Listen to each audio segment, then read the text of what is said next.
Baik, terima kasih Bapak Ibu sekalian. Assalamualaikum warahmatullahi wabarakatuh. Selamat pagi dan salam sejahtera bagi kita semua.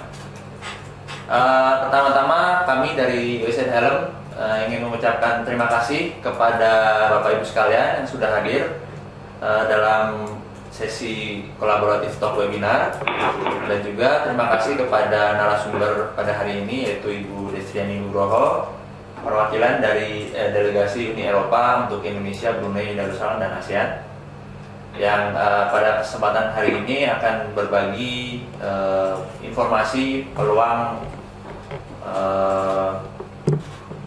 skema kerjasama pendanaan atau sponsorship dari Erasmus Plus Capacity Building in the Field of Higher Education Scheme. Seperti Bapak Ibu bisa lihat di agenda, sebetulnya kami mulai dari pukul 9, jadi kita terlambat sekitar 10 menit. Kemudian akan dilanjutkan oleh pemaparan oleh Ibu Destri, dan kemudian kita ada sesi tanya jawab. Kemudian di penutup. Untuk memulai kegiatan hari ini, kami mengundang Bapak Ibu untuk pertama-tama untuk menyanyikan lagu Indonesia Raya terlebih dahulu. Mbak.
Terima kasih. Jadi pada hari ini sebetulnya ada 20 orang yang sudah register dari Aceh sampai Gorontalo, mungkin yang paling jauh. Oh, ada di Pulau Buru di Ambon. Tapi mungkin yang baru bisa online ada sekitar 10 orang, Ibu Destri. Jadi ada Pak Afid Istiandaru dari Universitas Negeri Semarang. Selamat pagi Pak Afid. Pagi Pak. Ya.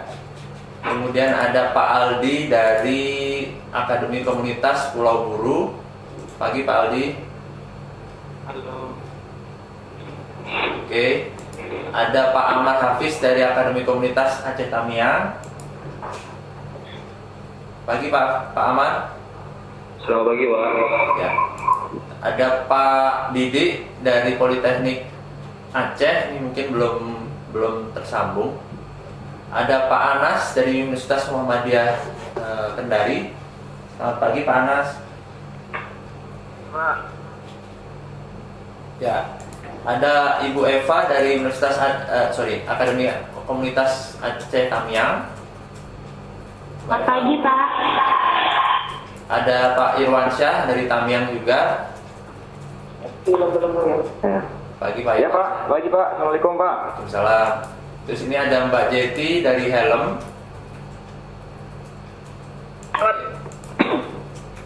Kemudian yang berikutnya ada siapa ya? Asyah Bani. Pak Syahbandi dari Untan, Universitas Tanjung Pura, Pontianak. Pagi Pak Syahbandi. Pagi Pak, pagi Pak. Ya, kemudian yang terakhir adalah Pak Taufik dari Politeknik Tok Sumawe yang diwakili oleh Ibu. Ibu siapa, maaf Bu? Pagi, Pak. Pagi Ibu, namanya siapa, Man? Nelly Safitri. Ibu Anissa. Nelly Safitri. Oh, Nelisa. Nelly Safitri. Panggilannya Ibu Nelly. Baik, terima kasih Ibu. Jadi Bapak Ibu, kami akan berikan kesempatan kepada Ibu Destri untuk mempresentasikan informasi mengenai skema Erasmus Plus Capacity Building in the Field of Higher Education Scheme. Kemudian Bapak Ibu yang ingin bertanya, nanti mohon ketikkan nama di tempat chat ya, di bagian chat situ, atau klik tombol yang tangan, yang tunjuk ke tangan itu. Nah, jadi nanti kami akan record, nanti kami akan berikan kesempatan untuk bertanya pada sesi tanya jawab. Terima kasih. Mbak Destri sudah siap? Iya, sudah. Baik, silakan Mbak. Ya, terima kasih Mas Antia, Ibu dan Bapak sekalian. Assalamualaikum warahmatullahi wabarakatuh. Waalaikumsalam. Nama saya Destriani, saya dari Jakarta, dari perwakilan Uni Eropa. Terima kasih atas kesempatan dari USAID Helm untuk kami memperkenalkan kepada Ibu dan Bapak sekalian tentang peluang pendanaan Erasmus Plus. Sampai di sini Ibu dan Bapak tidak kesulitan mendengar suara saya. Kalau ada yang kesulitan mungkin bisa menyampaikan. Aman ya, Mas Antia? Aman. Iya, oke. Ibu dan Bapak sekalian, kita langsung saja kepada slide yang kedua. Iya, jadi sebelum dimulai saya akan menjelaskan apa itu Erasmus Plus. Mungkin Ibu dan Bapak sudah sering mendengar beasiswa Erasmus Mundus ya. Kalau sekarang namanya menjadi Erasmus Plus. Kenapa namanya berubah? Karena Erasmus Mundus itu hanya beasiswa untuk mahasiswa di luar Eropa untuk belajar di Eropa, dan padahal sebenarnya Uni Eropa itu banyak sekali mempunyai program-program pendidikan tinggi. Untuk itu semua program pendidikan tinggi termasuk Erasmus Mundus namanya dirubah menjadi Erasmus Plus ya. Jadi Erasmus Plus ini dibiayai oleh Uni Eropa atau European Union, dan poin yang kedua intinya adalah untuk mendukung kegiatan pendidikan, pelatihan, kepemudaan, dan olahraga. Ibu dan Bapak maaf ya, ini saya lagi batuk, nanti sedikit-sedikit saya batuk, saya izin dulu. Jadi tujuan dari Erasmus Plus itu adalah poin yang ketiga, untuk meningkatkan kerjasama di antara negara anggota Uni Eropa. Selain itu, Uni Eropa dan juga negara-negara di luar Uni Eropa yang disebut dengan partner countries. Dan belum balik lagi. Tujuannya program Erasmus Plus ini adalah untuk pelajar-pelajar yang ada di universitas, calon-calon PhD, dan juga staf-staf atau dosen-dosen universitas. Dan yang kedua, program Erasmus Plus itu ditujukan untuk perguruan tinggi atau universitas. Ya, berikutnya, yang harus Ibu dan Bapak pahami bahwa di dalam program Erasmus Plus itu ada yang disebut dengan program countries. Yang dimaksud dengan program countries itu adalah negara anggota Uni Eropa, jumlahnya yaitu ada 28 negara anggota Uni Eropa. Di luar Uni Eropa ada juga Turki. Aduh Ibu Bapak, maaf saya batuk dulu. Maaf, di luar Uni Eropa yang 28 ada negara Turki, Iceland, Norway, Yugoslavia, dan lain-lain. Kalau Indonesia itu termasuk di dalam partner countries, yaitu di nomor 6, selected Asian countries. Selanjutnya, ya slide berikutnya.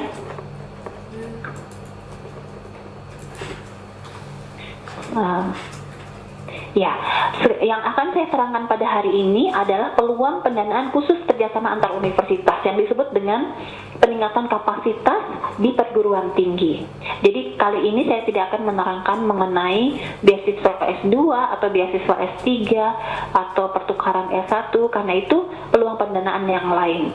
Dan di sesi sebelumnya dengan difasilitasi oleh Helm, kami sudah menerangkan mengenai peluang pendanaan kerjasama antar universitas untuk mengirimkan pelajar-pelajar S1, S2, kandidat doktor, dan itu namanya International Credit Mobility. Tapi hari ini saya hanya akan menerangkan mengenai kapasitas pengembangan kapasitas di perguruan tinggi. Judulnya Capacity Building in Higher Education. Poin yang pertama, ini merupakan proyek kerjasama antar bangsa. Dan proyek yang kedua, kemitraannya didasarkan atas beberapa negara multilateral, perguruan tinggi yang berasal dari multilateral. Yang ketiga, peluang pendanaan ini terbuka untuk perguruan tinggi yang berasal dari program countries dan juga partner countries. Tadi kita sudah melihat apa itu program countries, yaitu yang di Eropa, dan partner countries yang di luar Eropa. Selanjutnya, apa tujuan dari capacity building higher education, pengembangan kapasitas perguruan tinggi? Yang pertama, ini untuk mendukung perguruan tinggi di negara-negara mitra, yaitu partner countries, untuk mendukung yang poin pertama, modernisasi perguruan tinggi. Yang kedua, untuk meningkatkan akses. Yang ketiga, untuk internasionalisasi. Yang keempat, untuk peningkatan kualitas perguruan tinggi. Yang kelima, untuk meningkatkan relevansi lulusan perguruan tinggi terhadap kebutuhan pasar tenaga kerja. Kemudian yang keenam, untuk meningkatkan manajemen, untuk perbaikan manajemen dan tata kelola perguruan tinggi. Dan yang terakhir, tujuannya adalah untuk meningkatkan kontak antar masyarakat dengan meningkatkan intercultural budaya, pertukaran kebudayaan, pengenalan kebudayaan. Ya, selanjutnya, dalam capacity building higher education, dalam peluang pendanaan ini ada dua kategori besar. Yang pertama adalah joint project, itu untuk kerjasama antar perguruan tinggi. Yang kedua adalah structural project. Sebelum saya beralih, hari ini kami akan fokus pada joint project, karena kalau structural project itu lebih kepada peningkatan kapasitas, perbaikan, modernisasi perguruan tinggi di suatu negara atau beberapa negara, tetapi harus didukung oleh kementerian di negara terkait. Kementerian Pendidikan atau Direktorat Jenderal Pendidikan Tinggi. Jadi harus melibatkan pemerintah. Jadi dalam hal ini kita fokus pada joint project saja. Ya, selanjutnya, apa yang dimaksud dengan joint project? Joint project ini akan memberikan manfaat bagi perguruan tinggi di negara-negara mitra, termasuk Indonesia. Dan contohnya adalah yang pertama untuk pengembangan kurikulum, yang kedua untuk modernisasi dari tata kelola, manajemen, dan fungsi-fungsi perguruan tinggi. Yang ketiga untuk meningkatkan hubungan antara perguruan tinggi dengan lingkungan ekonomi dan sosial yang lebih luas. Nanti kita bahas satu per satu. Selanjutnya, ya, berikutnya,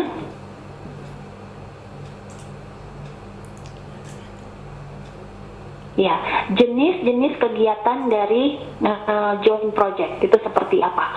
Yang pertama, misalnya untuk pengembangan kurikulum, mata ajaran dan bahan-bahan pengajaran. Jadi misalnya suatu kurikulum itu sudah Ibu dan Bapak di universitas ingin memperbaiki lagi, ingin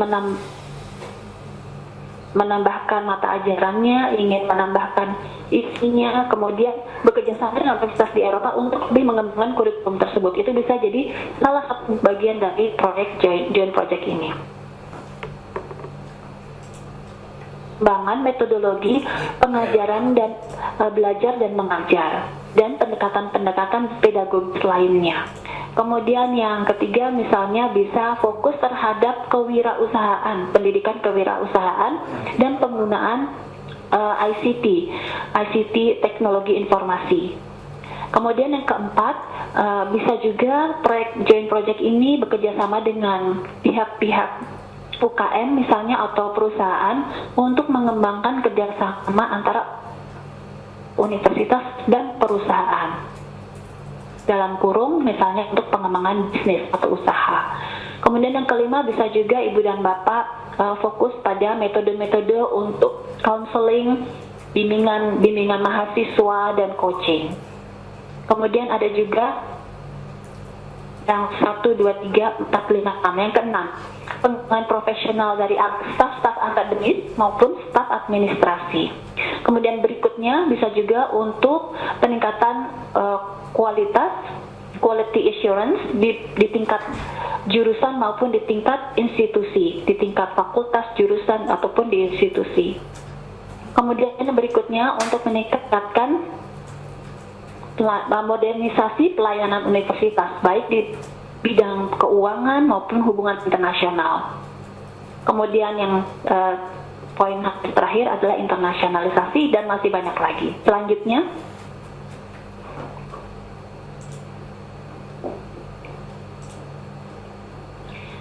ini hanya saya gambarkan sedikit saja mengenai structural project seperti saya katakan tadi.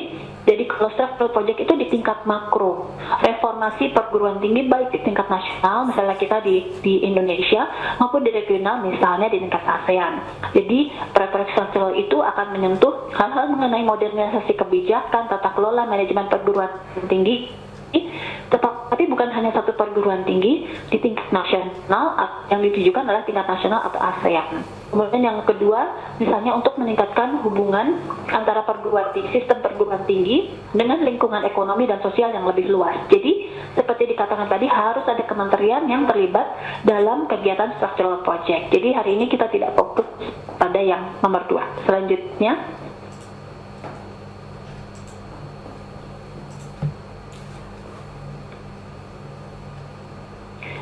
type of activity structural project mungkin kita bisa skip saja. Pada intinya ini adalah semua modernisasi atau reformasi di tingkat nasional dan regional. Selanjutnya, jadi untuk mitra-mitra negara mitra mana saja yang bisa terlibat di dalam kegiatan capacity building in higher education.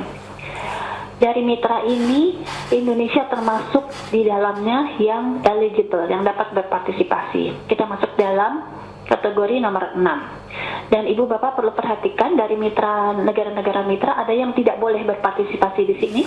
Yang paling bawah terlihat itu ada Australia, Brunei, Darussalam, Jepang, Korea, New Zealand, Singapura, dan ada lagi region 5, 11, 13 itu seperti seperti yang negara-negara Afrika dan lain sebagainya. Jadi yang difokuskan adalah yang region 1, 4, 6, dan 10. Selanjutnya, siapa yang dapat mendaftar? Kalau untuk joint project, semua perguruan tinggi yang menawarkan atau menyelenggarakan pendidikan tinggi dengan bergelar. Jadi harus ada S1, S2, S3 yang harus bergelar, tidak harus S3, tapi harus ada sarjana, kemudian pasca sarjana. Jadi dalam hal ini untuk menghindari misalnya lembaga-lembaga pendidikan bahasa yang tidak memberikan gelar, jadi seperti lembaga khusus bahasa Inggris dan lain sebagainya. Dan berikutnya, selain perguruan tinggi bisa juga asosiasi perguruan tinggi. Semuanya yang ada di eligible partner countries, Indonesia termasuk di dalamnya ya. Selanjutnya,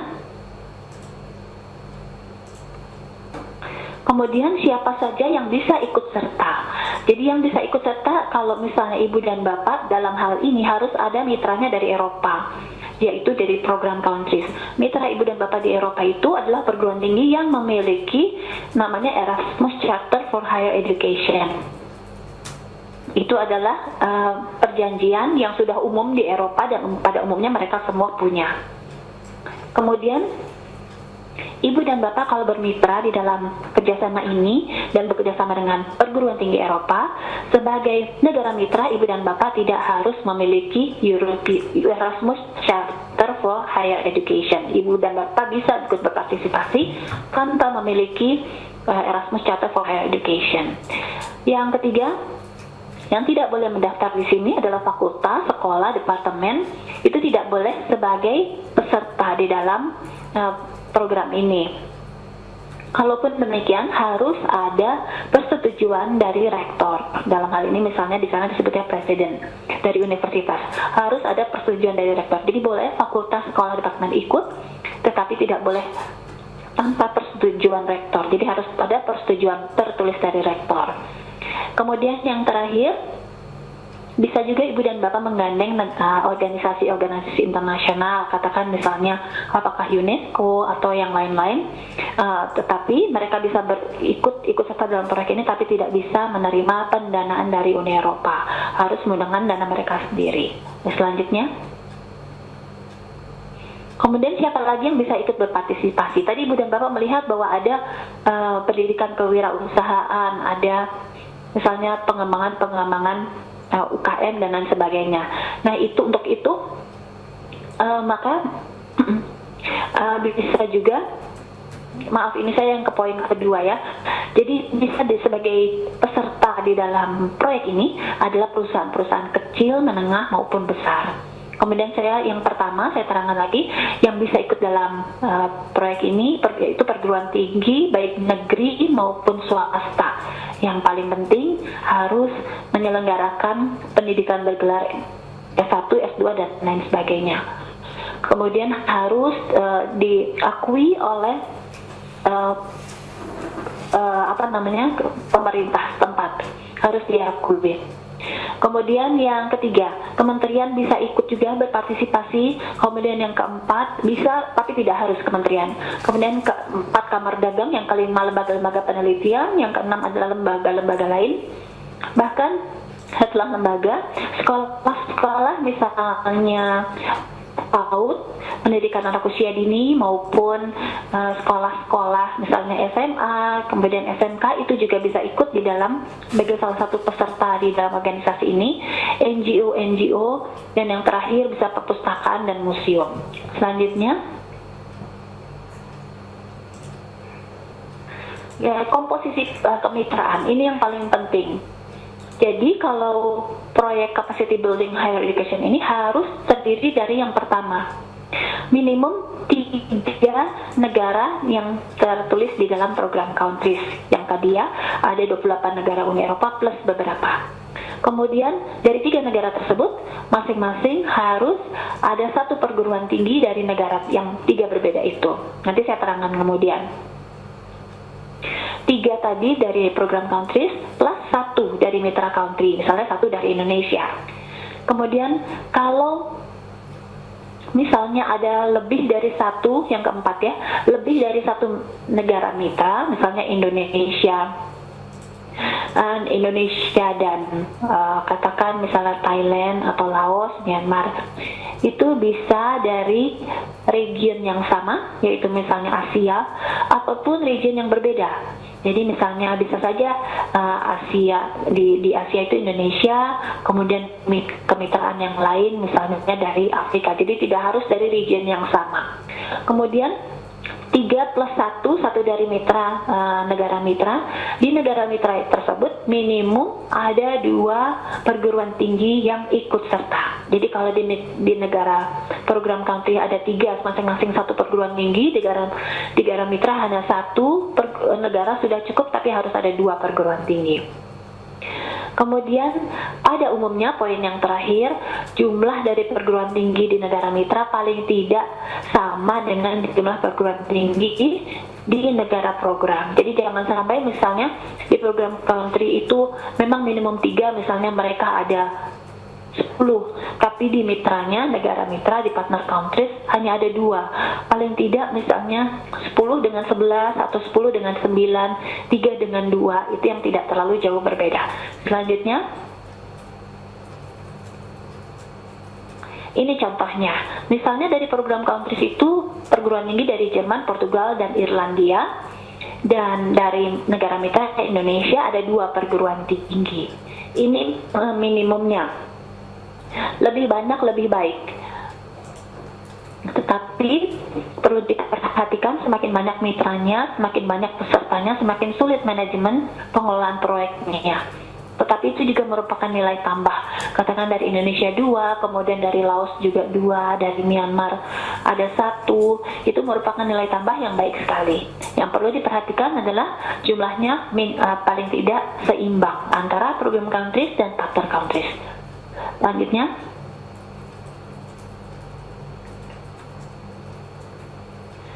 kemudian ini untuk structural project itu persyaratannya sama dengan project country, dengan joint project ditambah dengan kementeriannya. Selanjutnya,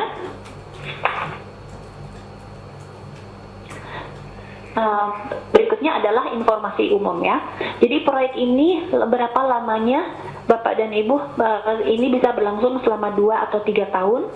Kemudian kalau untuk mengajukan proposalnya, seorang aplikan itu yang mengajukan proposal itu bisa mengajukan maksimal 3 proyek proposal. Jadi bisa saja ini universitas di Jerman mengajukan 3 proposal. Yang pertama ada kerjasama dengan Indonesia dan lain sebagainya. Yang kedua dia kerjasama dengan konsorsium yang lain lagi, melibatkan Afrika. Kemudian yang satu lagi melibatkan Amerika Latin. Jadi bisa saja universitas ini mengajukan maksimal 3 proposal. Kemudian prioritasnya ada 4. Yang pertama adalah pengembangan kurikulum untuk mata ajaran tertentu. Kemudian yang kedua prioritasnya adalah untuk peningkatan kualitas pendidikan dan pelatihan. Yang ketiga prioritasnya adalah manajemen dan pengelolaan perguruan tinggi. Dan yang keempat adalah peranan perguruan tinggi di masyarakat secara umum. Dan selanjutnya, bagaimana cara mendaftarnya?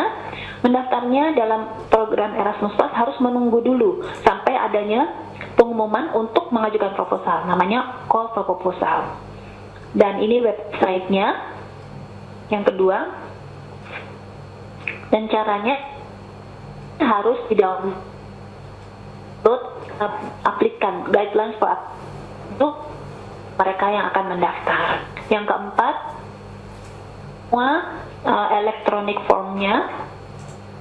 Kemudian yang kelima, deadline-nya adalah 10 Februari 2016. Memang ini deadline-nya sudah dekat sekali, tetapi Ibu dan Bapak mungkin dari sekarang sudah bisa ancang-ancang untuk mencari mitra-mitra di Eropa.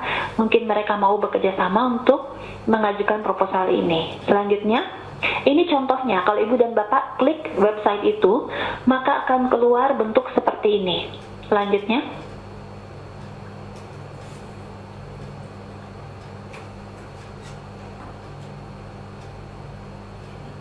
halo, Mas Antia, berikutnya. Sudah? Iya, kalau diklik tadi websitenya maka akan keluar begitu banyak peluang pendanaan. Dari yang pertama, kedua itu ada Jean Monnet, yang ketiga ada capacity building untuk kepemudaan. Kalau Ibu dan Bapak berminat untuk yang capacity building higher education, itu yang panahnya kuning. Di situ dilihat paling kanan deadline-nya adalah 10 Februari dan disinilah Ibu dan Bapak download semua application form-nya. Selanjutnya, kalau diklik lagi yang panah kuning itu, maka akan terlihat seperti ini bentuknya.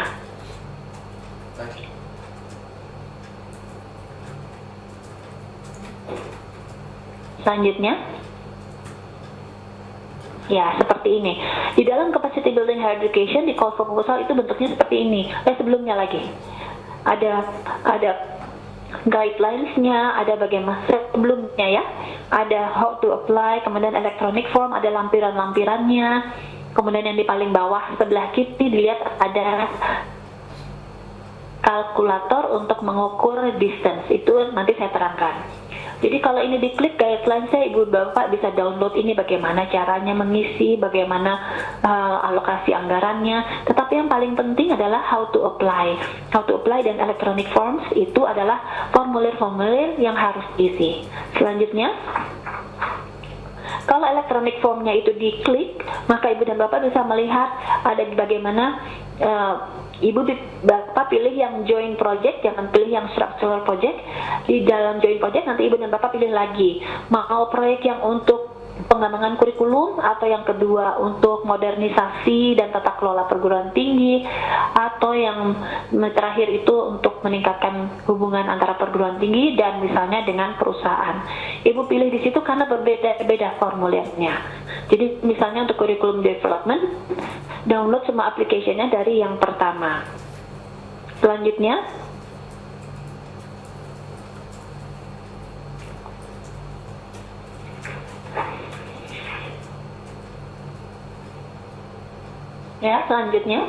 ya seperti ini. Kemudian kalau diklik tadi electronic formnya, maka akan keluar seperti ini. Diklik yang lingkaran merah itu. Selanjutnya,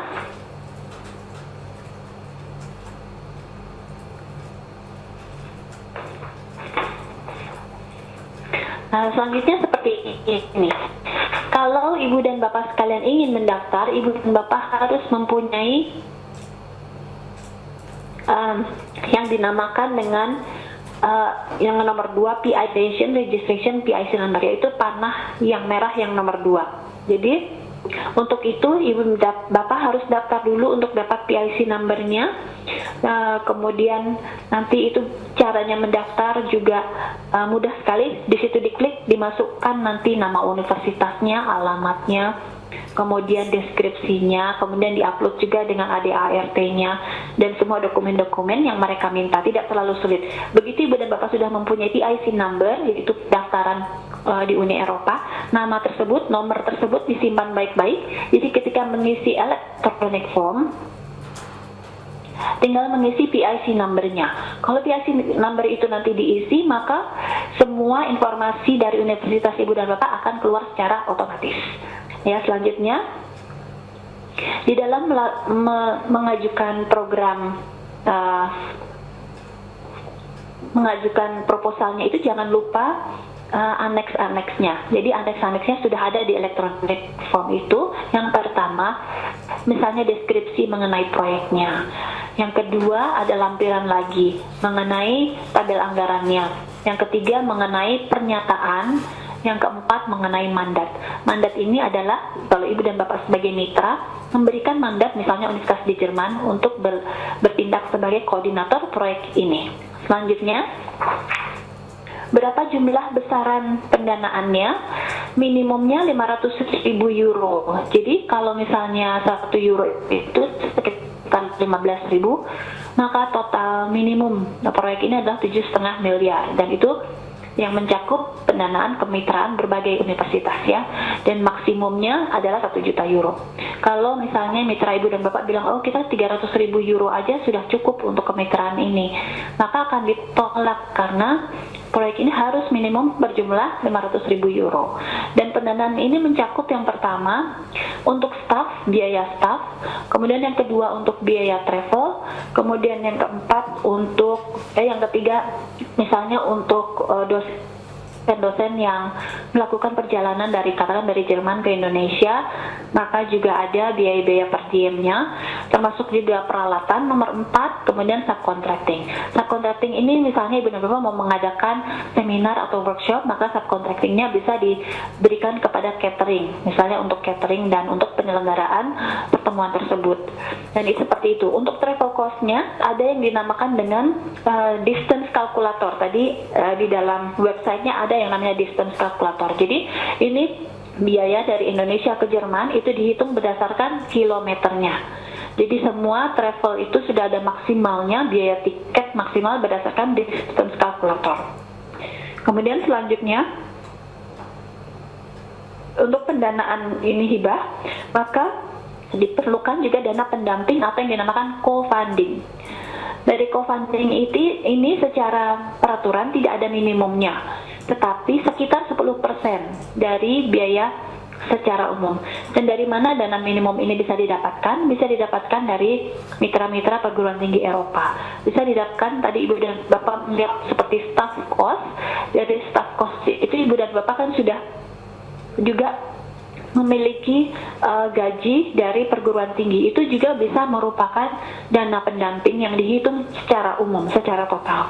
Yang tidak bisa di-cover oleh proyek ini di dalam anggarannya adalah misalnya biaya-biaya untuk diseminasi hasil-hasil proyek, itu tidak bisa karena yang bisa dibiayai hanyalah kegiatan proyek tersebut. Kemudian publikasi maupun overhead cost. Overhead cost itu misalnya dana proyek itu adalah 500.000 euro, maka overheadnya 10%. Jadi tidak jelas 10% ini untuk apa. Kadang-kadang ada proyek-proyek yang seperti itu. Overhead cost tidak bisa di-cover. Selanjutnya, ini hanya contoh untuk bagaimana bentuk tabel di lampiran tersebut. Jadi semua formatnya sudah ditentukan, nanti koordinator tinggal mengisi berapa biaya stafnya, travelnya, biaya travelnya, biaya untuk per diem dan lain sebagainya. Jadi semua tinggal mengisi angkanya. Kemudian selanjutnya, bagaimana cara penilaiannya? Suatu proposal yang masuk maka akan dinilai. Nilai minimumnya paling tingginya adalah 100. Tapi kalau misalnya bisa melewati minimum 60 poin, maka bisa maju kepada seleksi berikutnya. Yang dinilai adalah bagaimana relevansi proyek ini. Dan kalau Ibu dan Bapak menerima PowerPoint ini, di bawahnya ada penjelasan apa itu relevansi dan lain sebagainya. Kemudian yang kedua, bagaimana kualitas desain proyek ini dan perencanaannya. Perencanaan untuk pelaksanaannya itu seperti apa. Kemudian yang ketiga, bagaimana kualitas dari komposisi project team ini maupun kerjasamanya, pengaturan kerjasamanya. Yang keempat, yang paling penting adalah bagaimana kira-kira impact dari dampak dari proyek ini dan keberlanjutannya setelah proyek ini selesai. Kalau misalnya nilainya 60 dari total di atas itu, maka kemudian bisa diseleksi untuk berikutnya. Kalau tapi relevansinya harus minimum 15 poin. Yang pertama harus 15 poin. Kalau misalnya ada dua penilaian, yang pertama adalah dinilai secara administratif, apakah semua dokumennya lengkap. Kalau semua dokumen lengkap, baru dinilai ya penilaian ini. Tapi kalau di awal ada lampiran yang kurang, misalnya deskripsi proyek kurang, kemudian tidak ada surat mandatnya kurang, itu langsung dieliminasi proposalnya. Jadi pertama harus lengkap semua dokumennya, kemudian dinilai, setelah dinilai harus minimum 60 poin, baru nanti diurutkan mana nilai yang paling tinggi. Selanjutnya, hasil dari seleksi tahun 2014 ada 920 aplikasi proposal dan yang diseleksi ada 155 proyek. Selanjutnya, dari hasil akhirnya, selanjutnya ini belum hasil akhirnya. Dari semua yang proposal masuk tadi itu sebesar 920, itu ada yang di beberapa negara yang menonjol, antara lain Indonesia, ada 5 perguruan tinggi yang terlibat.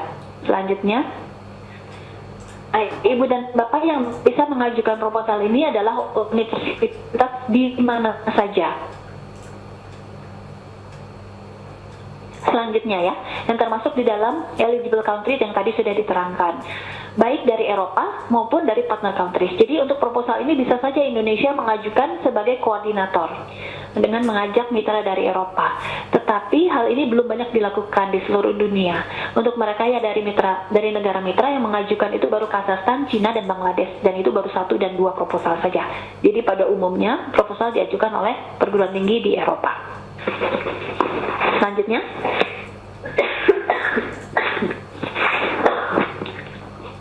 ya berikutnya. Kemudian ini salah satu contohnya Ibu dan Bapak, proyek yang sudah disetujui, namanya Indopet, yaitu modernisasi perguruan tinggi di Indonesia dengan menggunakan praktek-praktek pedagogis Eropa yang sudah diuji. Koordinatornya adalah perguruan tinggi di Finland, kemudian dengan anggotanya dari Belanda, Denmark, Polandia, dan Spanyol.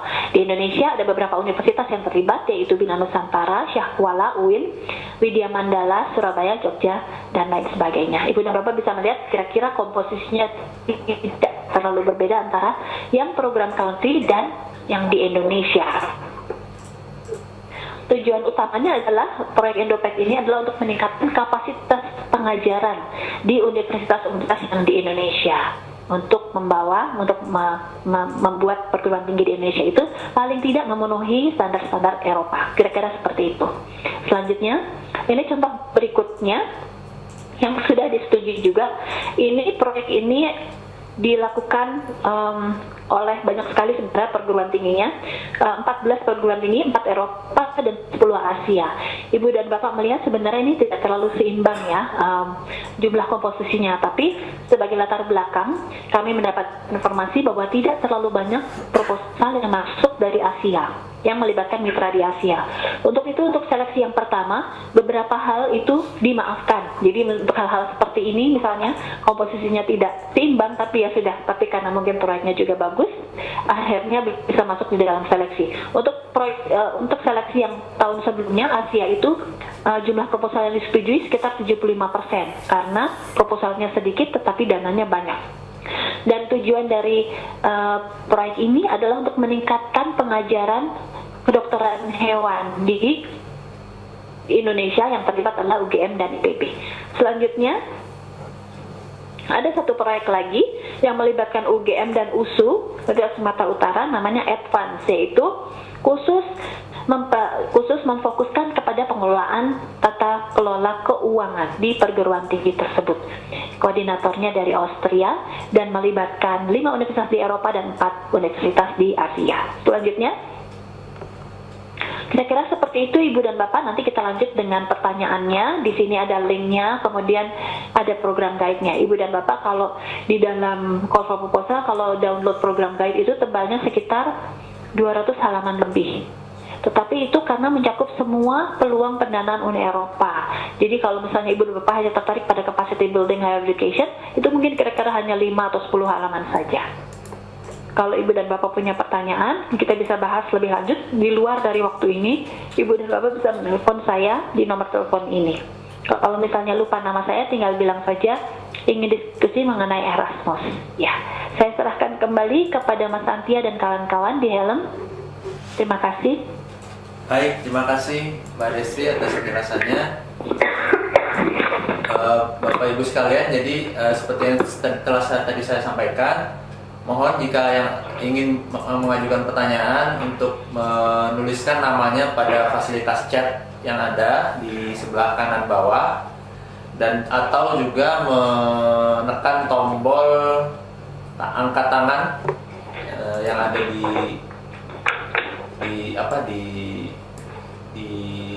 bar di atasnya tulisan chat.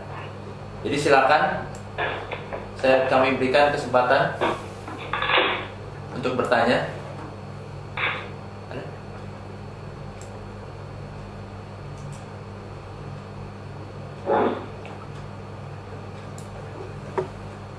Wah, kayaknya nggak ada yang nanya nih Mbak Desti. Barangkali saya kalau saya mulai, boleh pertanyaan? Ya, boleh, silakan. Baik. Tadi disebutkan salah satu syarat untuk perguruan tinggi yang eligible adalah yang menyelenggarakan pendidikan yang S1, S2, S3 ya. Kalau D3, D4 seperti itu apakah boleh? Seperti Politeknik misalnya? Oh ya, iya. Maaf tadi saya lupa bilang, D3, D4 juga bisa terlibat di dalam proyek ini, dan karena mereka memberikan juga gelar setelah mereka lulus. Yang tidak memberikan gelar itu misalnya seperti saya sebutkan tadi, seperti lembaga-lembaga bahasa ya, lembaga-lembaga bahasa yang di mana para pelajarnya itu kursus bahasa tapi setelah keluar tidak mendapatkan gelar, tapi D3 D4 itu bisa. Untuk informasi Ibu dan Bapak sekalian, kalau di Eropa itu untuk melanjutkan bidang S2, untuk melanjutkan pendidikan S2 itu yang mereka syaratkan adalah 3 tahun setelah SMA. Jadi 3 tahun setelah SMA, kalau di kita itu kan bisa D3. Hanya saja yang perlu diperhatikan kreditnya, apakah jumlah kreditnya cukup atau tidak untuk melanjutkan S2 di Eropa. Kalau misalnya sekiranya cukup, mereka dari D3 bisa langsung S2. Jadi untuk D3, Politeknik, D4 itu semua bisa ikut dalam program ini. Baik, kalau D2 bisa Mbak ya? Asalkan ada gelar ya.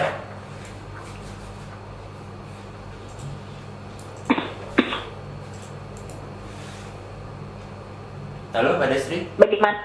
Kalau Halo, ya. program D2 masih boleh ya? Iya, Asalkan- bagaimana Mas Antia?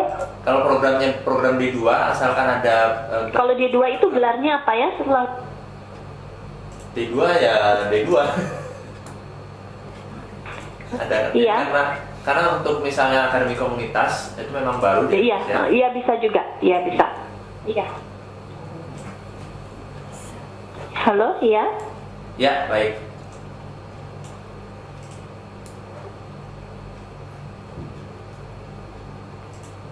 Ada pertanyaan?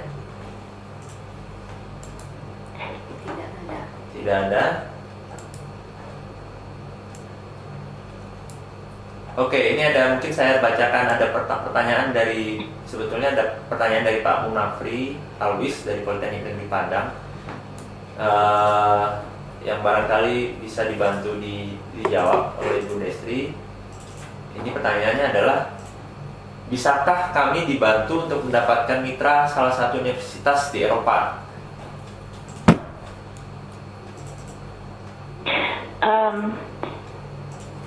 Iya Pak, terima kasih untuk pertanyaannya. Kalau kami dari Uni Eropa itu tidak bisa, sayangnya tidak bisa membantu untuk mencari mitra di Eropa. Salah satu cara yang mungkin bisa dilakukan adalah ini sebenarnya ada dua cara. Dari pengalaman Universitas Muhammadiyah Malang waktu sharing sebelumnya, beliau itu kalau misalnya mendapat kesempatan untuk ke Eropa untuk beberapa kegiatan, mencoba mencari universitas di Eropa yang mungkin tidak terlalu terkenal. Untuk informasi Ibu dan Bapak, walaupun universitas Eropa itu tidak terkenal, mereka selalu biasanya memiliki state of the art. Nanti mereka memiliki misalnya untuk mata pelajaran, untuk kuliah, misalnya untuk kedokteran hewan, itu memiliki profesor yang sangat ahli di bidangnya, memiliki laboratorium yang luar biasa lengkap untuk kedokteran hewan, memiliki buku-buku dan literatur yang lengkap. Jadi jangan khawatir untuk berkenalan dengan universitas-universitas yang tidak terlalu terkenal. Waktu itu dosen dari UMM mengatakan kalau misalnya dosen di sana menanyakan UMM itu apa ya, kok nggak terkenal ya, terus dia akan bilang bahwa ya saya juga nggak kenal universitas Bapak, tapi mungkin kita bisa bekerja sama untuk mengajukan proyek Erasmus Mundus. Pada saat itu Erasmus Mundus. Jadi dengan cara demikian mereka juga membuka kerjasama, sehingga kalau di Indonesia ini UMM itu termasuk pelopor universitas yang sangat banyak memiliki mitra Eropa. Itu salah satu cara yang bisa dilakukan. Selain itu caranya juga bisa, misalnya Ibu dan Bapak mencari universitas di mana Ibu dan Bapak dulu kuliah di Eropa, atau mungkin ada rekan-rekan dosen lain yang kuliah di Eropa, menjalin hubungan melalui yang sudah ada. Kemudian yang bisa dilakukan juga adalah Ibu dan Bapak misalnya menghubungi universitas besar di Indonesia yang sudah banyak sekali melakukan kerjasama di luar di Eropa. Contohnya seperti Ibu dan Bapak tadi lihat, misalnya UGM. Ibu dan Bapak bisa menjalin dengan kantor kerjasama internasional UGM dan mengatakan bahwa kalau misalnya UGM mendapat tawaran untuk kerjasama Erasmus, tolong universitas saya juga diikut sertakan. Begitu. Dengan cara demikian, Ibu dan Bapak bisa ikut serta bersama dengan mitra-mitra yang sudah banyak. Jadi seperti halnya misalnya Universitas Indonesia, itu kantor wilayah kajian wilayah Eropa KWEUI itu sudah mendapat tawaran lebih dari 5 universitas di Eropa untuk bergabung dalam program Erasmus. Kalau Ibu dan Bapak misalnya melakukan pendekatan dengan KWE, Ikatan Nasional UGM atau ITB, mudah-mudahan kalau mereka nanti ditawarkan kerjasama dengan Eropa atau menjalin kerjasama Erasmus, universitas bisa ikut serta. Jadi ada beberapa cara, hanya sayangnya memang dari Uni Eropa kami tidak bisa membantu untuk mencarikan mitra, karena untuk mencari mitra itu harus ada kesesuaian antara keduanya, seperti jodoh juga ya Pak ya. Jadi harus saling menanyakan bagaimana seperti ini kalau kiranya obrolannya serius, tujuannya sama, kira-kira tujuan yang capacity building yang akan dilakukan itu sesuai, maka bisa menjalin kerjasama. Tapi ada kalanya juga sudah menjalin kerjasama, sudah menjalin kontak, tapi ternyata kelihatannya tujuannya itu tidak sejalan. Jadi banyak hal yang harus dipertimbangkan, dan untuk itu mungkin kami serahkan kepada Ibu dan Bapak untuk mencari mitra-mitranya sendiri. Baik. Pertanyaan berikutnya. Ini ada pertanyaan dari Pak Rian. Silakan Pak Rian langsung. Pak Rian dari Universitas Kristen Satyawacana Salatiga. Pak Rian, bisa dengar kami? Ya, silakan Pak, ditanyakan langsung Pak. Ya, seperti yang saya sebutkan pertanyaan saya adalah cara yang manusia ini jika pada seperti yang di Eropa dan yang tidak menggunakan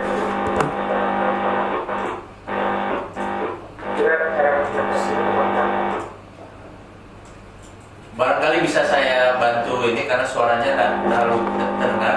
Jadi pertanyaan Pak Rian adalah bagaimana cara yang efisien untuk mensiasati kendala bahasa ketika partner university yang di Eropa dalam perkuliahannya tidak menggunakan bahasa Inggris sebagai bahasa pengantar perkuliahan, tapi bahasa Eropa, misalnya contohnya bahasa Jerman.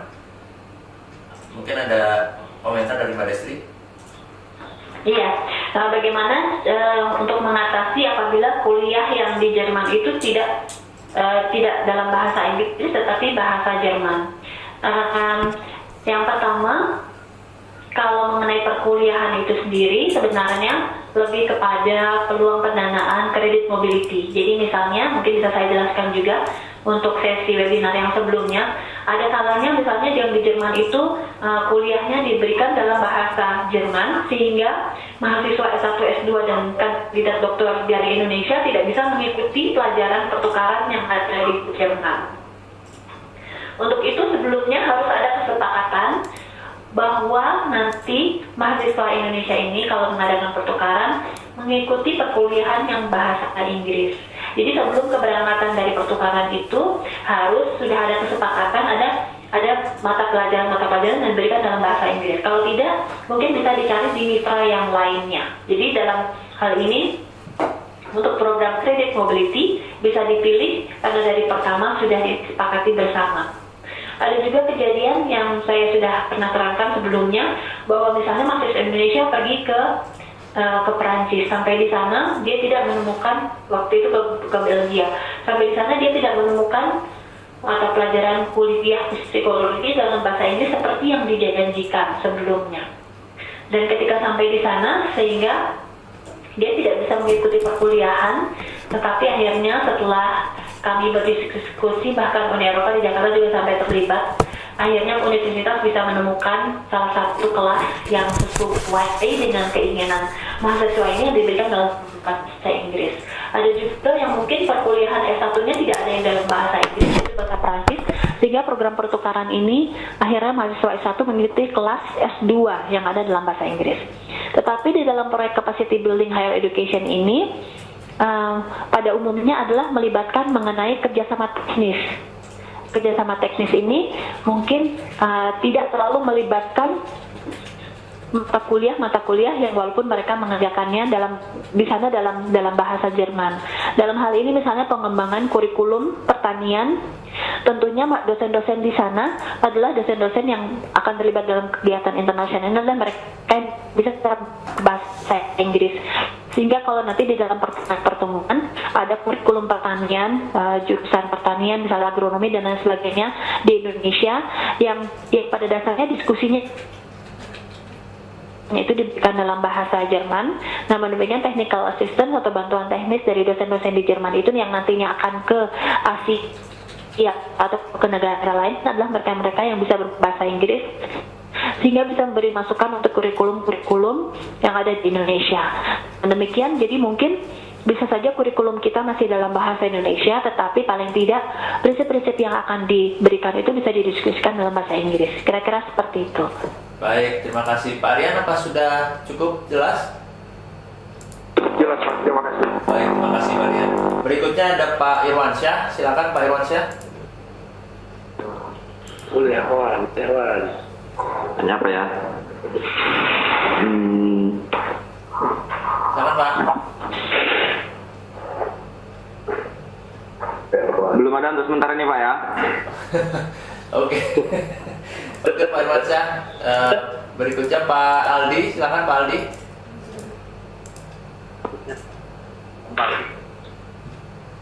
Pak Aldi.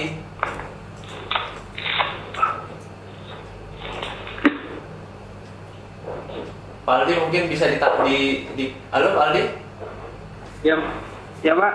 Ya silakan. Tadi mau bertanya katanya. Silakan.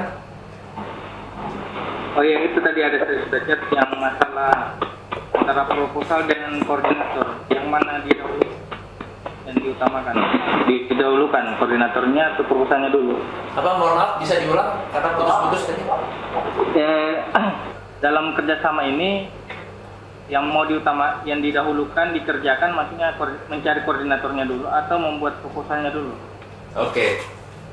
Baik, Bu Destri sudah menangkap pertanyaannya? Belum, yang didahulukan koordinatornya atau? Jadi pertanyaannya adalah yang sebaiknya didahulukan mencari koordinatornya atau membuat proposalnya dulu? Oh iya, yang paling utama adalah mencari mitra Eropanya dulu, itu yang paling utama.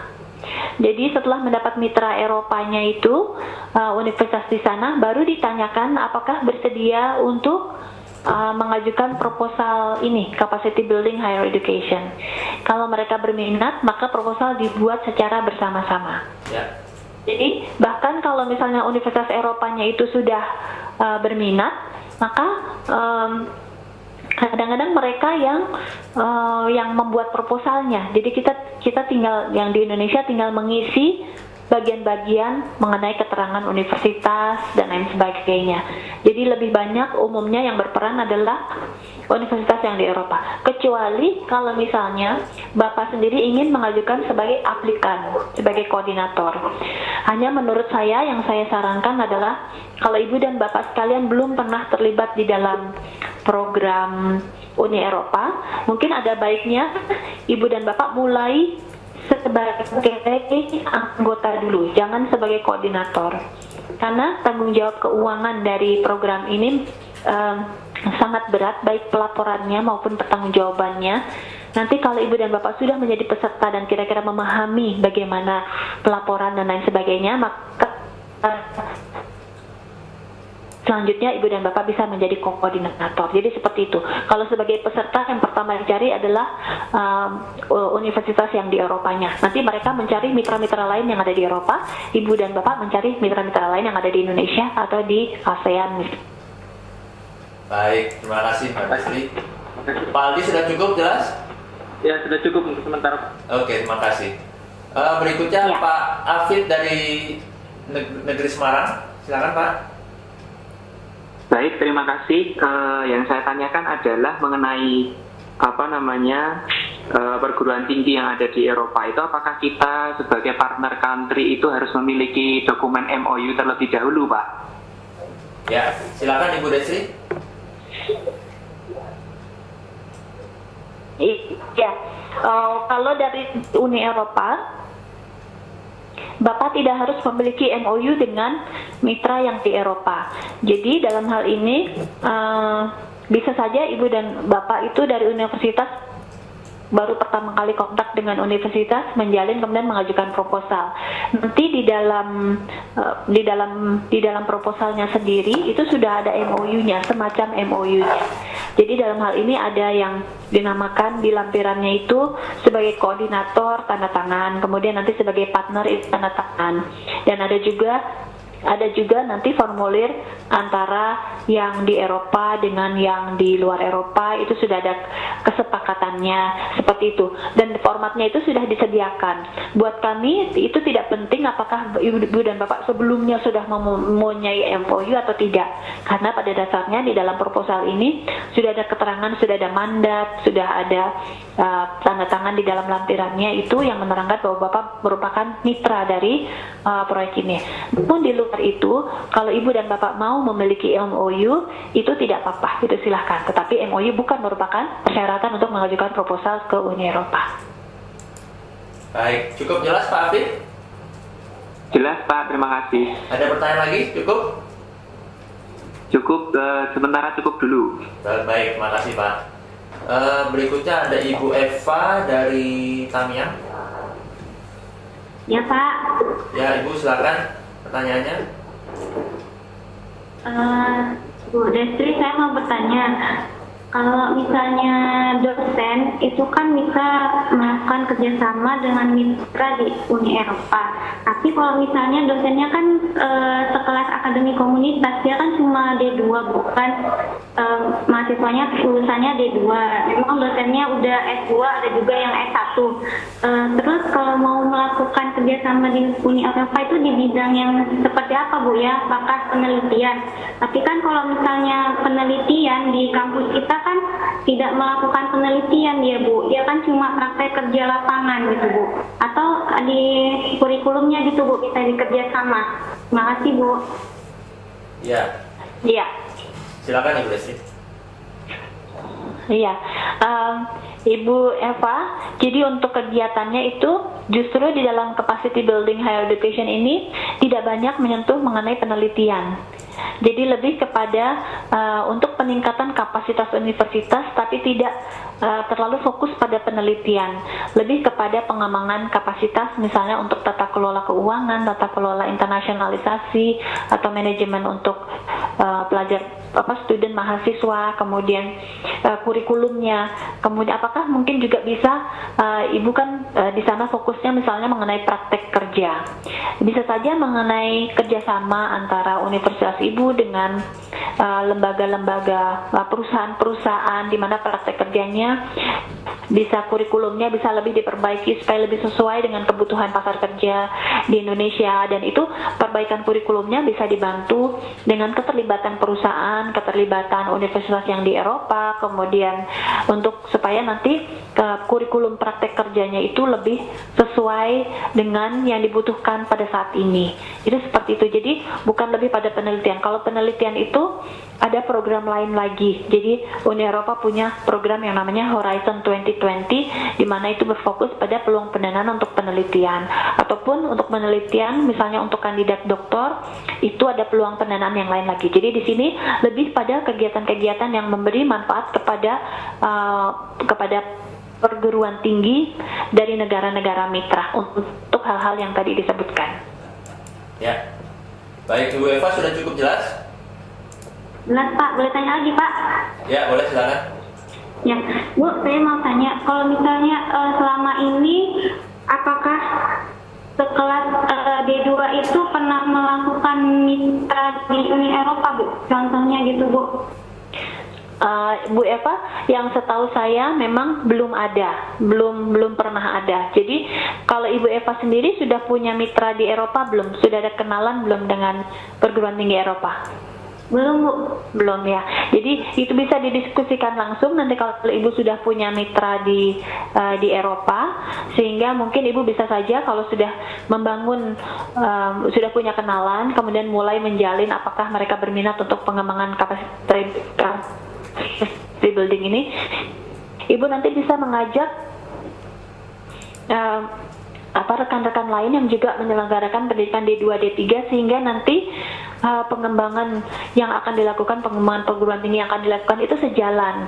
Misalnya semuanya berkisar antara untuk pengembangan kurikulum praktek kerja di bidang A atau A, B, C, D. Jadi semuanya berkecimpung untuk bidang-bidang yang ada yang merahnya yang sama kira-kira. Jadi Ibu bisa mengajak perguruan tinggi yang lain, tapi yang satu bisa didiskusi untuk turut bantu mengembangkan perguruan tinggi yang Ibu pimpin ini. Ibu bisa menjelaskan ini D2, mata pelajarannya ini, dan lulusnya adalah gelarnya ini, gitu. Ya. Ya, Bu Eva sudah cukup? Cukup, Pak. Baik. Terima kasih, Bu. Terima kasih Bu Eva. Ada lagi Mbak Santi? Nggak ada. Nggak ada. Saya mungkin ada pertanyaan, Mbak Desti. Iya, iya Pak. Kalau melihat partisipasi perguruan tinggi di Indonesia kan sampai saat ini mungkin hanya 3 proyek itu tadi ya, yang contohnya yang berhasil. Artinya sebetulnya peluangnya sebetulnya besar kalau yang saya lihat. Apakah betul? Iya, peluangnya itu besar sekali dan pendanaannya juga yang tahun 2014 tidak terserap semua. Ini disebabkan karena ini adalah call for proposal yang baru, yaitu peluang pendanaan yang sangat-sangat baru, capacity building ini. Sebelumnya itu belum pernah ada. Jadi baik universitas yang di Eropa maupun yang di Asia itu belum terlalu familiar dengan program call for proposal ini. Jadi memang kalau secara umum dananya itu tidak terserap dan proposal yang diajukan juga tidak terlalu banyak karena ini baru saja dikenalkan. Ini adalah tahun kedua dari program Erasmus Plus Capacity Building. Sebelumnya dulu sekali tahun 90-an itu pernah ada yang namanya Asia Link. Ini seperti ini, program pengembangan kapasitas perguruan tinggi Asia Link, tapi setelah itu programnya selesai dan selama hampir puluhan tahun itu tidak pernah ada lagi program pengembangan kapasitas selain beasiswa Erasmus Mundus. Jadi oleh karena itu makanya hanya sedikit universitas di Indonesia yang tahu, dan demikian juga universitas di Eropa yang paham mengenai peluang pendanaan ini. Baik. Kita berharap mudah-mudahan tahun ini Februari ini 2016 lebih banyak universitas di Indonesia yang berpartisipasi untuk ikut dalam peluang pendanaan ini. Ya baik, jadi sebetulnya Bapak Ibu sekalian peluangnya sangat besar karena pendanaannya sendiri atau proposalnya sendiri banyak yang tidak masuk istilahnya gitu. Jadi Bapak Ibu sekalian peluang besar. Jadi mohon kalau misalnya memang ingin bermitra silakan bisa dimulai karena datanya sudah dekat, dan barangkali kami Helm juga mungkin bisa membantu jika diperlukan, tergantung dengan kapasitas yang tersedia ya. Jadi saya pikir Iya. Ya silakan. Jadi seperti saya terangkan tadi bahwa karena dananya tuh dibagi-bagi per region. Jadi untuk Asia sendiri, Afrika sendiri, dan lain sebagainya. Di Asia itu proposal yang melibatkan universitas di Asia itu sangat sedikit. Sehingga untuk tahun lalu itu proposal 75%. Jadi katakan dari 100, misalnya 100 proposal 75 disetujui. Padahal di region lain itu yang paling hanya 30%, paling banyak itu mungkin sekitar 40%. Tapi Asia yang paling tinggi karena sedikit sekali proposal yang masuk. Ya baik. Ada lagi? Baik, berikutnya ada pertanyaan dari siapa? Pak Amar. Pak Amar? Ya, Pak. Silakan Pak.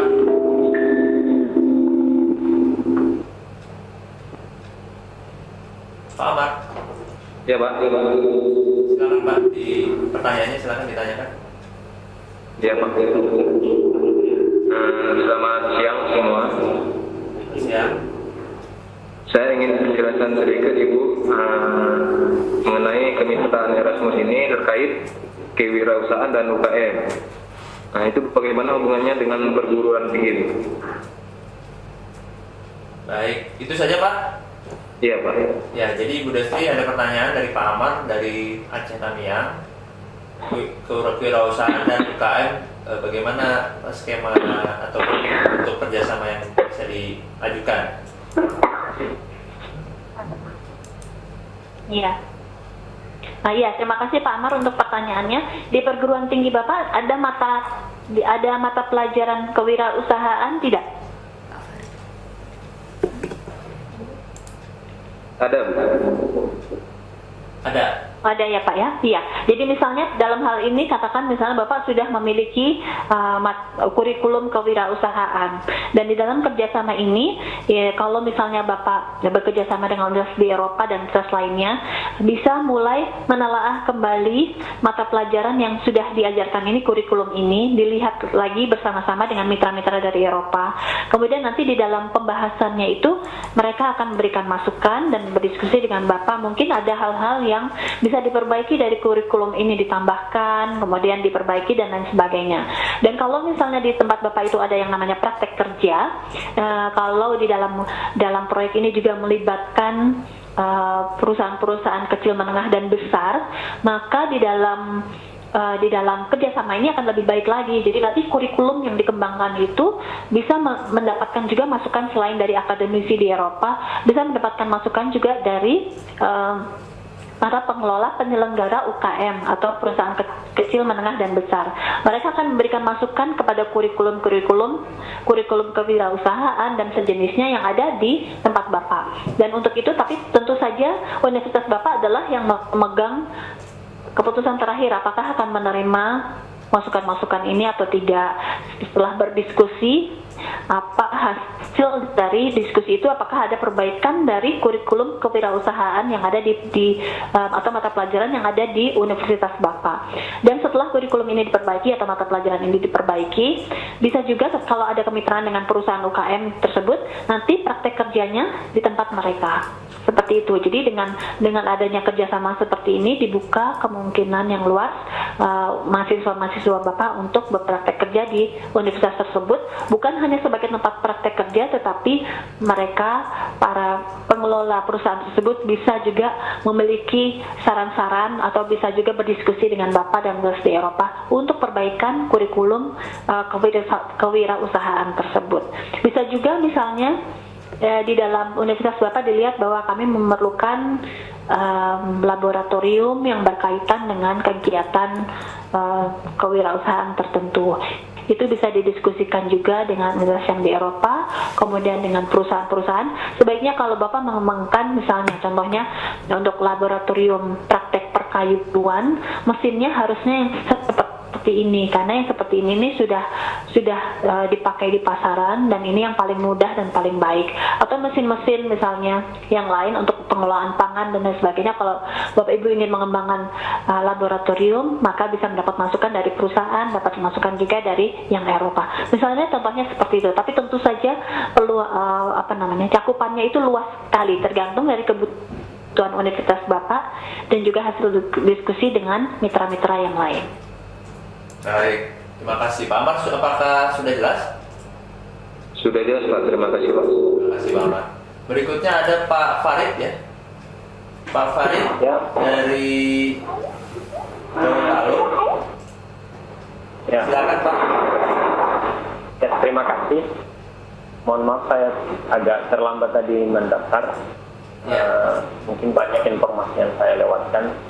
Jadi saya ingin bertanya tentang peluang kemitraan skema Erasmus ini. Kalau saya di Fakultas Sastra dan Budaya, saya di jurusan Bahasa Inggris, saya ingin menanyakan apakah kemitraan ini terbuka untuk bidang kebahasaan seperti bahasa Inggris, kemudian ada pariwisata dan budayanya. Untuk prosedurnya itu nanti bagaimana kemitraannya? Terima kasih. Baik, Ibu Destri. Iya, terima kasih. Terima kasih Pak untuk pertanyaannya. Jadi untuk kemitraan ini, capacity building itu terbuka untuk semua jurusan, untuk jurusan apa saja. Jadi bisa saja dalam kemitraan ini, kerjasamanya itu fokusnya kepada misalnya pengembangan kurikulum sastra Inggris, kurikulum pariwisata dan budaya di antara peserta-peserta proyek kerjasama ini. Paling tidak harus ada benang merahnya. Jadi misalnya apakah ini untuk penguatan kurikulum? Kalau iya, kurikulumnya paling tidak semua mitra ini berkaitan dengan pariwisata, apakah culture, apakah budaya, apakah tourism, ataukah sastra Inggris. Tapi bukan berarti misalnya penguatan kurikulum itu yang satu mitra itu untuk bahasa Inggris, pariwisata, budaya, yang lain untuk teknik mesin, yang lain untuk arsitektur, yang lain untuk kurikulum yang sangat-sangat berbeda. Kalau memang berfokus pada kerjasama untuk kurikulum, maka paling tidak sektornya itu paling tidak sama. Seperti tadi contoh yang dipresentasikan, ada yang kurikulum untuk kedokteran hewan.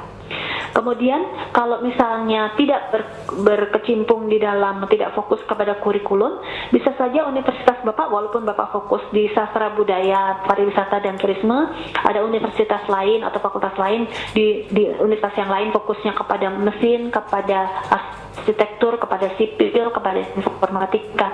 Tapi itu bukan fokus dari kerjasamanya. Fokusnya adalah bagaimana untuk penyelenggaraan, perbaikan pengajaran, belajar dan mengajar di universitas. Jadi apapun kurikulumnya, tetapi fokusnya adalah untuk meningkatkan kualitas belajar dan mengajar di universitas. Itu bisa seperti itu. Bisa juga fokusnya untuk peningkatan kualitas pengelolaan keuangan perguruan tinggi atau pengelolaan untuk administrasi di perguruan tinggi. Itu bisa, walaupun fakultasnya berlainan bermacam-macam. Kira-kira seperti itu. Dan kemitraannya seperti tadi ya disampaikan, harus ada mitra Eropa dan juga mitra-mitra dari negara-negara di luar Eropa. Tadi ada pertanyaan yang belum saya jawab ya, apalagi pertanyaannya selain itu?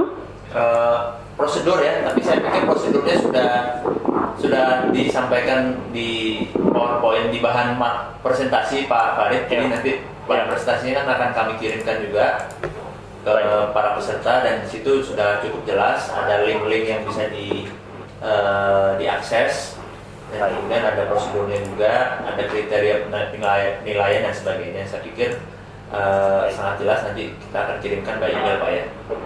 Baik. Mas Antian, bisa saya tambahkan? Jadi yang tahap pertama dari Ibu dan Bapak sekalian adalah tujuannya untuk mencari mitra Eropa yang bersedia bekerja sama dengan perguruan tinggi Ibu dan Bapak. Kalau misalnya seperti saya sampaikan, kalau misalnya tidak berhasil kontak langsung, bisa juga kontak tidak langsung, yaitu melalui perguruan tinggi lain di Indonesia yang sudah memiliki mitra di Eropa. Kemudian yang kedua, tinggal ditanyakan kalau mereka sudah bersedia bekerja sama. Ada dua macam yang saat ini bisa Ibu dan Bapak gali. Jadi yang pertama kerjasama Erasmus misalnya untuk pertukaran pelajar. Pertukaran pelajar itu pertukaran untuk baik S1, S2 maupun kandidat doktor. Itu suatu kerjasama yang lain, namanya international mobility. Atau untuk perbaikan perguruan tinggi sendiri. Kalau untuk capacity building perbaikan perguruan tinggi ini tidak mencakup pertukaran. Begitu. Jadi fokusnya dua yang berbeda. Nanti tinggal ditanyakan mitranya, mereka tertarik yang mana. Ya. Baik, jadi sebetulnya Ibu Destri sudah merangkum ya dua sesi webinar, yang webinar ini dan webinar yang kita laksanakan sebelumnya. Jadi ada sebetulnya di program Erasmus Plus sendiri ada banyak Bapak Ibu, ada banyak skema yang barangkali Bapak Ibu juga saya sarankan untuk mengakses website-nya untuk melihat lebih dalam, lebih detail. Contohnya yang pada hari ini kita bahas adalah capacity building ya, dan sebelumnya kita bahas ada international credit mobility, jadi pertukaran staff ataupun student. Jadi ada sebetulnya di Erasmus Plus juga ada banyak yang mungkin yang paling sering terdengar adalah beasiswa dan juga lain-lainnya. Dan sekarang ini saya baru dengar yang capacity building ini baru dengar. Jadi saya terima kasih sekali kepada Mbak Destri yang bersedia untuk berbagi. Jadi Bapak Ibu sekalian, kami sarankan karena ini peluangnya besar sekali, belum banyak pesaing. Kalau boleh dibilang, kami sarankan kalau bisa dikejar ya. Mungkin hambatan utamanya adalah mencari mitra di Uni Eropa, tapi saya pikir kalau sudah ada skema sponsorshipnya, mestinya lebih mudah untuk mencari mitra. Barangkali apakah ada tambahan lagi, Mbak Destri? Atau ada pertanyaan terakhir? Iya. Iya. Silakan. Pak, boleh saya tambahkan, Mas Antia? Silakan. Jadi kalau boleh saya sarankan kepada Ibu dan Bapak, ada satu jalan pintas yang mungkin bisa dilakukan.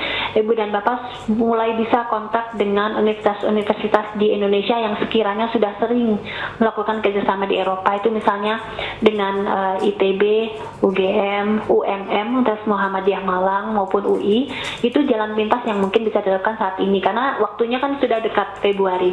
Ada besar kemungkinan bahwa mereka sudah melakukan pengembangan proposal bersama mitranya di Eropa, sehingga tinggal bisa ditanyakan apakah bisa ikut ditambahkan di dalam proposal tersebut kalau sesuai dengan arahannya, memang sesuai dengan topiknya, sesuai dengan Ibu dan Bapak. Untuk jangka panjangnya, Ibu dan Bapak bisa mencari mitra-mitra dari perguruan tinggi Eropa lainnya untuk persiapan ke depannya, misalnya untuk call for proposal pada tahun berikutnya, seperti itu. Dan untuk informasi juga, kalau beasiswa Erasmus itu masih ada sampai dengan sekarang, beasiswa Erasmus S2 dan S3. Sebagai contohnya, ini Mas Antia juga adalah alumni dari program Erasmus Mundus sebelumnya untuk program Pascasarjana. Jadi mungkin kita bisa membuat sesi lagi untuk yang akan datang, untuk Pak dan Ibu mengetahui juga bagaimana peluang untuk mendapatkan beasiswa S2 Erasmus sebagai bagian dari Erasmus Plus. Mas Antia, untuk program yang ketiga, peluang yang selanjutnya, masih ada satu lagi yang namanya Jean Monnet Activity. Tetapi Jean Monnet ini hanya khusus diperuntukkan bagi universitas-universitas yang menyelenggarakan kurikulum atau mata pelajaran kajian Eropa, kajian Uni Eropa. Dan ini sebenarnya pendanaannya mudah sekali, tetapi memang khusus untuk mereka yang berminat membuat kurikulum baru untuk kajian Eropa atau misalnya mata pelajaran tentang Uni Eropa. Mungkin kalau berminat kita bisa adakan webinar untuk yang selanjutnya. Baik, banyak sekali Bapak Ibu seperti yang disampaikan oleh Mbak Destri peluang-peluangnya. Mohon maaf, ini ada satu lagi pertanyaan dari Pak. Iya, monggo silakan. Pak Syahbandi. Silakan Pak. Pak Syahbandi dari Tanjung Pura, silakan Pak. Iya Pak. Ya begini Bu, saya mau tanyakan, ini kan waktu kita kan sangat pendek sekali, ini sampai 10 Februari 2016. Karena kami juga kesulitan untuk mencari mitra seperti yang Ibu bilang tadi, cara pintasnya mencari universitas besar yang ada yang sudah bekerja sama. Nah, saya mau tanyakan itu, apakah kegiatan ini, program kemitraan ini setiap tahunnya di bulan Februari, Bu, tanggal 10? Atau dalam satu tahun itu bisa berapa gelombang gitu? Jadi kami punya kesempatan untuk mencari mitra. Ya. Mas, iya. Silakan. Langsung ya, Mas Antia ya. Silakan, ya. Jadi begini, pada umumnya memang setahun sekali untuk kira-kira memang bulan Februari, tapi tidak selalu tanggalnya sama. Yang diharapkan Uni Eropa setahun sekali. Hanya kasusnya tahun lalu itu karena dananya tidak terserap, maka diluncurkan lagi call for proposal berikutnya. Jadi waktu itu Februari, kemudian kira-kira kuartal ketiga atau keempat diluncurkan lagi karena dananya tidak terserap. Jadi pada umumnya memang hanya satu kali, cuma kalau dananya tidak terserap ada kemungkinan call for proposal ini bisa pada waktu berikutnya. Jadi yang harus dicek, tinggal dicek di website yang tadi, apakah masih ada yang buka untuk kuartal berikutnya. Tepat pada umumnya sama, Februari setiap tahunnya. Ya, Pak Farid bagaimana? Pak Syahbandi bagaimana? Ya Pak, terima kasih Pak. Berarti kita sering-sering ngecek lah ya Pak. Iya, sering-sering ngecek, ya. Iya Pak. Ya terima kasih Bu. Terima kasih Pak, ya. Sama-sama. Waalaikumsalam. Baik, saya pikir ada satu lagi. Mbak Jeti. Oke, silakan Mbak Jeti, ada pertanyaan, silakan. Bu, yang mau saya tanyakan, jangka waktu proyek ini berapa lama Bu? 1 tahun, 2 tahun, atau tergantung proposalnya? Ya. Proyeknya ini antara 2 sampai 3 tahun. 2 sampai 3 tahun ya. Begitu Bu. Jadi tidak, misalnya proposalnya meminta 5 tahun, begitu tidak ya? Halo? Nggak boleh. Nggak Mbak boleh. Titi, Kalau 2 sampai misalnya 3 di tahun. dalam, karena ini peraturannya 2 sampai 3 tahun, bila diketahui proposal itu 5 tahun, maka itu sudah di luar kriteria, nanti bisa ditolak. Jadi harus sesuai dengan kriterianya. Oh ya, baik Bu, terima kasih.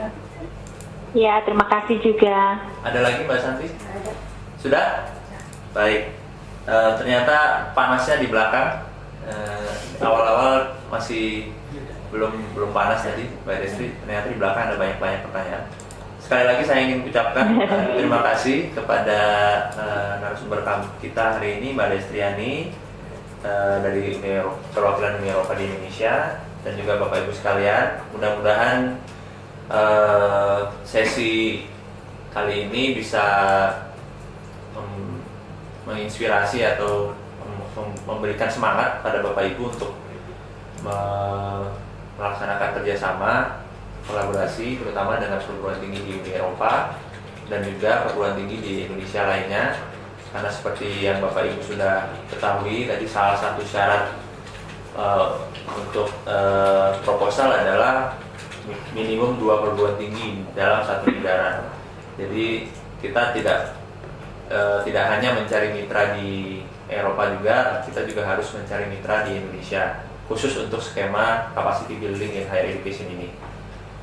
Seperti biasa, rekaman dari sesi ini dan juga semua materi yang disediakan akan kami kirimkan melalui email. Jadi Bapak Ibu jangan khawatir apabila tadi terlambat atau tidak mengikuti dari awal, masih bisa mengulangi lagi sesi webinar ini, dan mudah-mudahan kita bisa berjumpa pada sesi webinar berikutnya. Nanti saya akan bicara dengan Mbak Desi mengenai topik, kira-kira topik apa yang sesuai. Kalau untuk beasiswa barangkali ya nanti kita bicarakan ya Mbak Desi ya.